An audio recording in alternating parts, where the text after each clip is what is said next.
À la veille de l'arrivée du projet de loi de finances 2025 en commission à l'Assemblée, le gouvernement déjà chahuté. 60 milliards d'euros à trouver, 2/3 de cette somme en réduisant les dépenses et un tiers en cherchant de nouvelles recettes. Les débats au Parlement s'annoncent donc très tendus à partir de demain.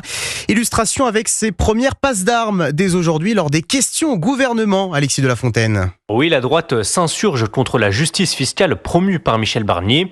Éric Ciotti l'accuse même d'avoir menti, car finalement 70% des efforts budgétaires seront réalisés grâce aux hausses d'impôts, contre 30% promis par Michel Barnier.